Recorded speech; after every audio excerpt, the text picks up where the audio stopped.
how do you tackle a new brand identity when someone approaches you? Like what are the steps? How do you start? How do you think about it? How do you work with the client or the person to like drill down into it? Because I think a lot of people might think like, well, a logo is just a logo or a name is Mhm. just a name or things like that. But like the value of a good logo and a good name, it can be priceless if it's done correctly.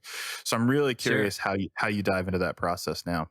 Yeah, yeah. So it's like, I guess the biggest like thing that I could suggest to anyone that's like doing any kind of this stuff, it's just like being like endlessly fascinated by like literally anything. Like everything is interesting at all times. Like anything anyone is doing is interesting. And it's like Mm, if someone loves what they're doing enough, like they will find a way to make it interesting. Like if you're doing, something in finance, like if somebody really enjoys finance, they can explain it to you in a way that feels really exciting and really cool.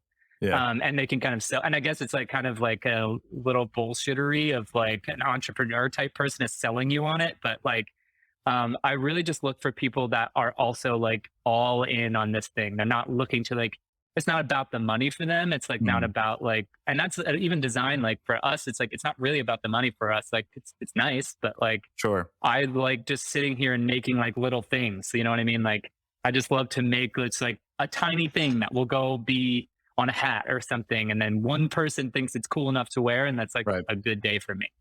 Yeah. Um, so I guess like in terms of process, it's just like we do a lot of listening. We do a lot of kind of like asking questions. I'm married to a copywriter. So like we sit and talk and think like a lot about every project before we take it on and make sure that it's something that really is like something that we find interesting. Mm, And then we kind of sit down and talk to the person, talk to the person, the client or whatever that's doing it, and just ask them a bunch of really kind of like disarming questions. It's like not we try not to put like a lot of like we don't talk in a way that through you've seen through my case studies and stuff like that's how I talk to my clients too. Of mm, just like we try to keep it extremely conversational. We're not about that like big agency seeming like we're big kind of situation. It's like we want you to feel like it's just us because it kind of is. And you kind of will tell someone a little bit more when it feels like really personal. mm. And it's not like they're just dumping this like discovery questionnaire into like an agency. You know what I mean? Right. Yeah. Where like a strategist is going to read it, an art director is going to read it, the designer is Mm, going to read it, and it will get so diffused by the time that it gets to the person that like, what's the point of having the conversation in the first place? sure. So yeah, that's like how it starts. And then I know this is like kind of a hot button topic at the moment on design Twitter, but like we pull mood boards and I think it's really important to pull mood boards because like I like to have the client kind of come along through the identity. I don't want to be the kind of studio that's just like, the Paul Rand kind of situation or whoever, where it's just like, here's your one logo. This is it. This is all you get. Now go away and use it. We like to have them clients that kind of come along and tell their ideas along the process because like at the end of the day like I'm not the person who needs to live with this thing, like Right. they are.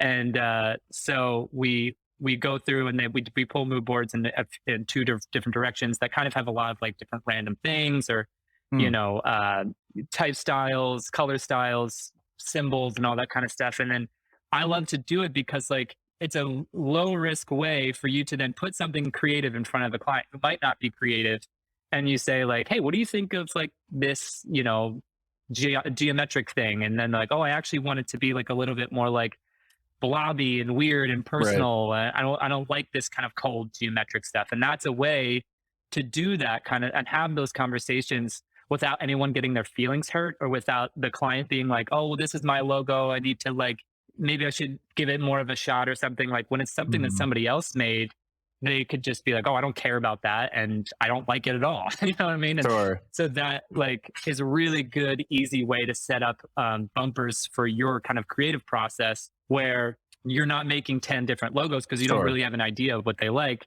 You can make two or three in this kind of like, zone that is a zone that they're interested in and then kind of move forward from there. But the thing that everybody's like upset about as mood boards is that it's creating this kind of ubiquity in terms of like the design industry where everything kind of looks the same, like Mm, Airbnb, all the like the lowercase startup logos and all that kind of stuff, where everything's flat, everything's sans, everything's kind of got like a quirky little thing next to it, and then some sans serif type. And to that is like, yeah, that can happen. You can get stuck in that kind of mood board loop world where you're making the same things if you're pulling those kinds of things. But I think it's really important to be like, that can be a reference point, but how do you make it different? How do you make it weird? How do you make it like unique to the person that, you're working for? Because every person, every company is a unique thing.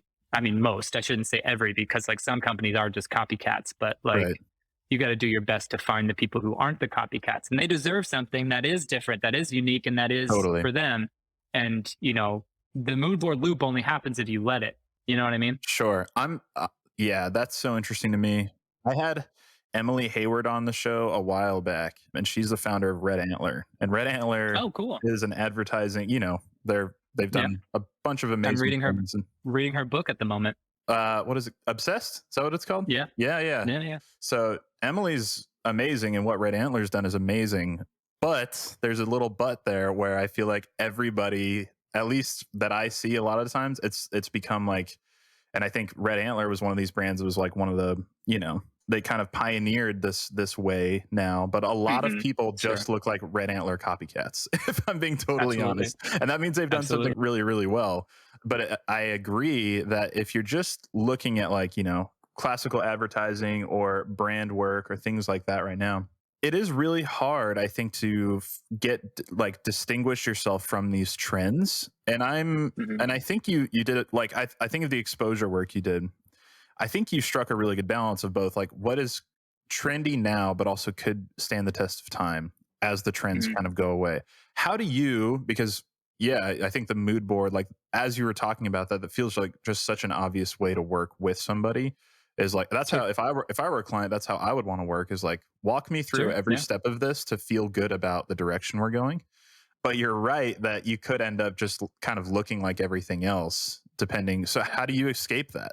Well, I mean, it's hard because it's like some clients aren't creative people. Most clients who hire creatives are not creative minded folks. So they're just like, they see Airbnb and they're like, I want to be that. Right. That's like simple. I want to be Nike. I want to be Apple. I want to be clean. I want to be whatever.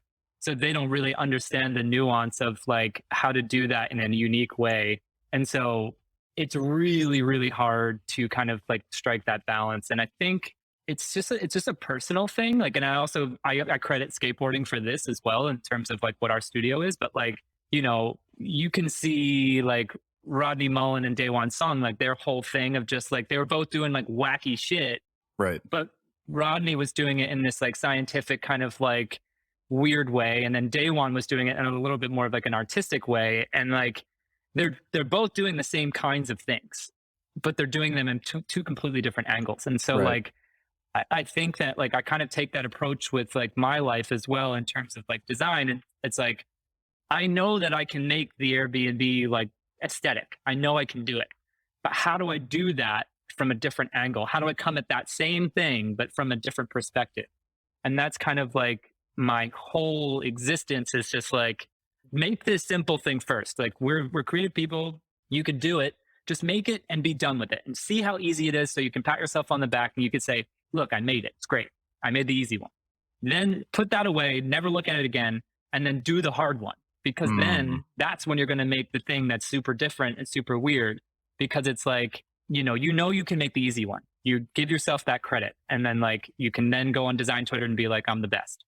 But then sit down and make the unique one because like hmm. that's the one that everyone actually wants to see. That's the one that's going to be like an interesting story to tell and whatnot. And I know that sometimes it's just like the budget's not there to do that kind of stuff and spend that kind of time.